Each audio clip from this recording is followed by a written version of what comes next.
He will demonstrate the 4 answers every introduction should include. Why this speaker to this audience on this subject. At this time, welcome Doug Kelly giving specialty speech number 5. Introduce the speaker. And Doug, what's your time? No time. No time. Okay. Oh my We're in goodness. trouble. Turn on the red light. Where's he? Go ahead. We all want success in life, but very few of us have actually discovered the path that leads it there and have never been able to enjoy the robust lifestyle that kind of success provides. One way to reveal this course is through long-term observation of those who have attained the goal. Mel Mountjoy has witnessed 2 of his good friends for more than 80 years as they have gained recognition as being very successful.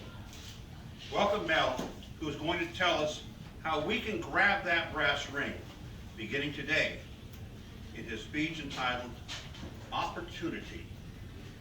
Mel Mountjoy.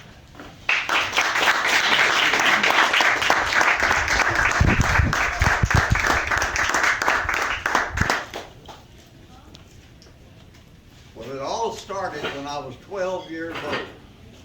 Every Saturday afternoon, I would, and my best friend, J.D., we both would walk from Dignity Hill all the way through San Antonio downtown to the State Theater. Because what did we want to do? We wanted to see a double feature Western, and we did. In fact, when we'd go in there, they'd tell us, don't sit in the first 5 rows or you'll get powder burn. Every once in a while, my old aunt would drive us, and that was nice to a degree. I think she was raised on prunes and proverbs. Because by the time we'd get to the State Theater, we were both saved. After the show, J.D. and I would walk home, and by the time we'd get up to Broadway, he'd say, let's go left, let's go down Broadway. And we'd go down Broadway, and he'd say, I want to look at the used cars. Let's look at these used cars. We'd go in there, and by gosh, he'd get over there and he'd kick a tire, and he'd look at that. He'd say, well, look, the paint job on that car. They could put a two-tone on that and make more money. And he said, and the hubcaps on this car over here, he said, they don't even blend in with this car. And I thought, man, this is a fanatic without a cause. Time goes by. After World War II, he's back, and he's working at the Chevrolet dealer here in town. And he's the #1 salesperson at the Chevrolet dealer, ahead of everybody. Well, after 2 years, they give him a job of management, sales management. Does a great job. Then they put in another dealership here in town, big one, put him in charge of that. He does well, he's successful. He really gets down the road. And then he told me, he said, you know, he said, I want to buy some property down the country. I need to get out on the weekend, take the family, have some fun. And he did. He bought a lot of property down there by Pleasant.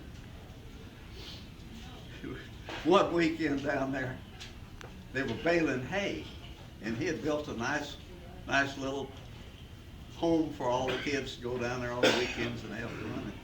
The fellow drives in there in this car. He said, who owns this property? He said, I own the property. He said, I'll tell you what. He said, I've looked at the plot of this land. I'd like to buy it. Well, of course, the old horse trader, he said, well, I'd like to talk with you about that. Well, friends, believe it or not, he sold that property to this fellow who wanted to plant Christmas trees and grow Christmas trees on this property down there for a little over $1.5 million. So opportunity, you see, does not. But we have to be able to be alerted to opportunity when it knocks on our door. sometimes we push opportunity aside and don't take it. But he took it. In fact, I saw him, I guess a week last Thursday, out at the assisted living home out there. He's a widower now, and he's still happy. And we go out there and lie to one another and everything.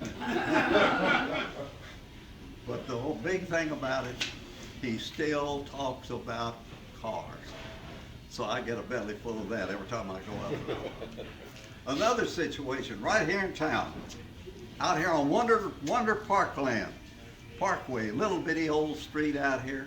Young man out there he and his wife, 2 children, barely making it, just enough from payday to payday. He couldn't invest in anything, but he wanted to improve himself, wanted to get somewhere. Put the word out, want to get better, want to get there.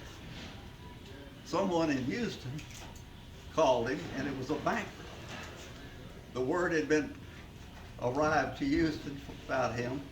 He said, look, young man, I understand you're doing a good job where you are, but I have a business. It's a jewelry and pawn business. And I know you don't know anything about it, but I know you can learn this business and you can do well. Come on over to Houston. He goes over there. Well, in 2 years, he doubles the business. They had some of the relatives running the business, and they weren't doing too well with the business when he arrived. So as he took over manager, he did well.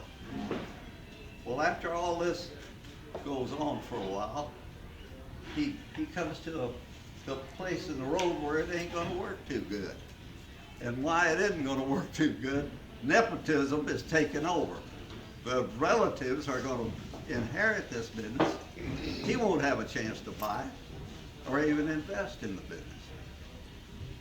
So he calls home one afternoon and tells his little wife, he said, get your best dress out. Get my suit out. We're going downtown to the convention center. They have a jewelry and pawn convention. There's a man down there that has 6 stores here in Houston, jewelry and pawn.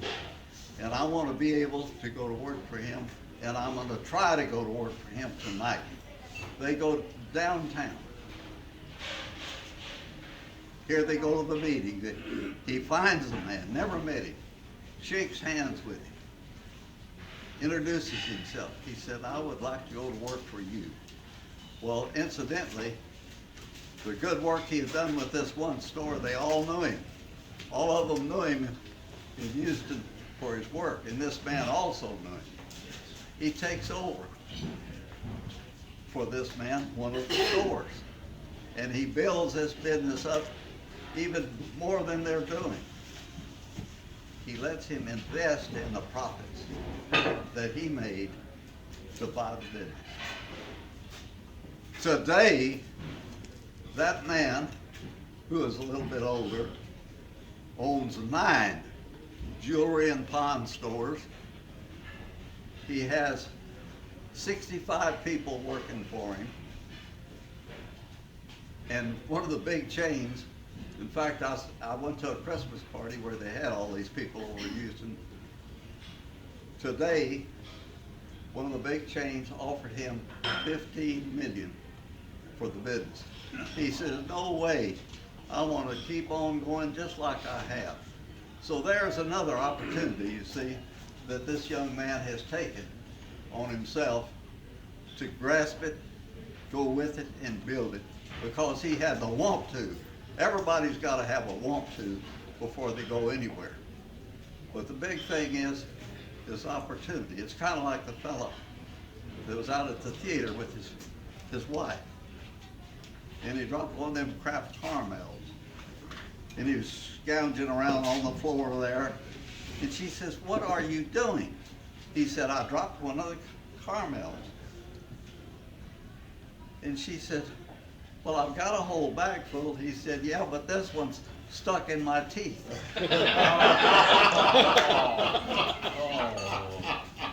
So the big thing is, friends, when it's let's let's let opportunity stick in our teeth sometime when we have the opportunity to use it, and then have the guts to use it if it's a sensible, profitable thing for us.